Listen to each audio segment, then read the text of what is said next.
You don't have to be born mechanically inclined. You can learn, and you can play, and you can practice, and you can get good. 95% of my job is personality. You got to get along with everybody on a set, or you're not the guy. It's just like in a band. Exactly. Yeah. I deal directly with the actors every day. Yeah. For 12 hours a day. Yeah. And if an actor doesn't like a prop guy, guess who wins? Yeah. Oh, yeah. Absolutely. The actor wins. Absolutely. And so I've never been taken off of a film set because somebody didn't like me. Yeah. I treat my people like they're my friends, like they're my brothers and sisters. I do not treat them like they're big movie stars. We all sleep on a pillow at the end of the day. We all wear clothing at the end of the day. And it helps make them feel really comfortable when they're not being treated like a rock star.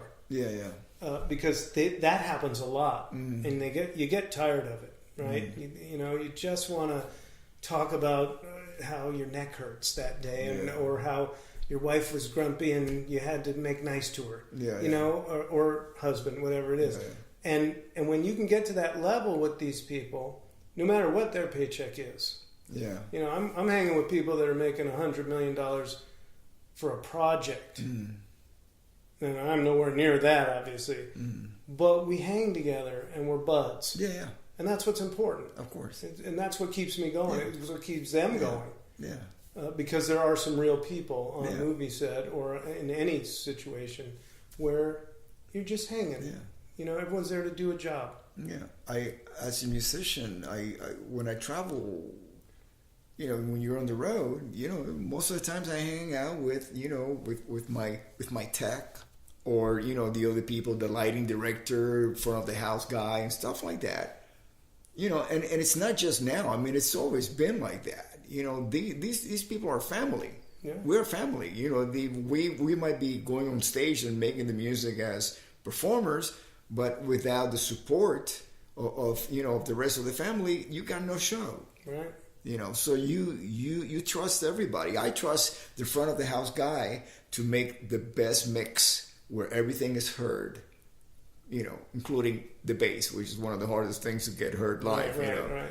And there's a lot of trust, and lighting engineer, and the guy who designs the sets and everything to make sure that everything works the way that it's supposed to be.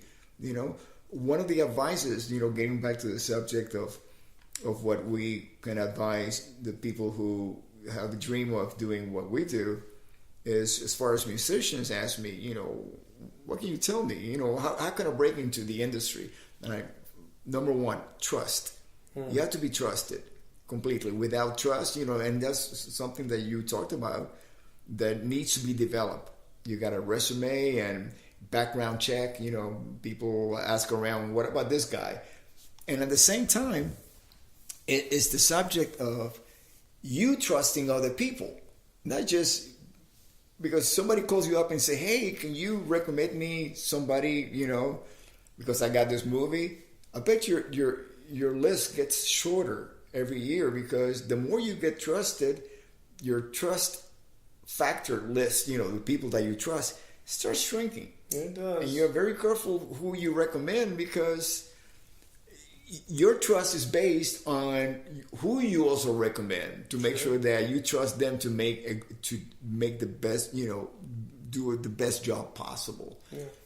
So that's one of the things that I run into. I get calls all the time for certain individuals, and I go, oh, I wish I could help you, because I know a lot of great people, but I cannot really recommend everybody that I know, because at some point, some of the people have let me down. Right. And that affects my own trust factor. Right. And the other advice that I give musicians is, when you look around, when you're on a tour bus or a rehearsal, if you can't find the asshole in the room, it's probably you. So don't be that asshole. That's right. Always be able to find the asshole. Be able to find the asshole. Yeah, well, thank you so much, Russell. It's Yeah, been fantastic. And I learned so much, Yeah, I mean, I can go on for days about this, as you could. Well, maybe we'll do a recap. Yeah, sure. If you need it, of course. I'm always happy to talk about this, and I always probably over talk a bit. So no, it's fascinating. Forgive me for it's that. It's fascinating. But yeah, I really do just love it, Yeah. And it's there for me. It's in my head. I think, what you and I do is a calling. Yeah. We don't really get into it because we thought we were going to make all this bunch of money or anything. We just love doing what we do. It's a calling. No, listen, when I was a kid, I did not think to myself, most kids are like, I'm going to be a fireman. I never thought I would go into props. I didn't even know what it was. Yeah. Really. And I never dreamt that I'd have 60 or more feature films on my resume. Yeah. All of which take, 6 months to a year to make. Yeah. And that's amazing. Congratulations. What a great thing to have. And the Absolutely. stories I can tell. Absolutely. There's stories I can date. I told you I get along with all the actors. Yeah. Well, I have a lot of stories I can tell about actors. When I retire. That's right. We should write a book. Can't tell those stories before I retire. Thank you so much, Anyway, Russell. God bless it's been you. great. Thanks so much Thank you. Well, for showing the interest. everybody go and check out Russell's. All of his resume is on IMDb. Russell Bobbitt. Again, RussellBobbitt. And he'll give you a glimpse into the Marvel Universe and more. There you go.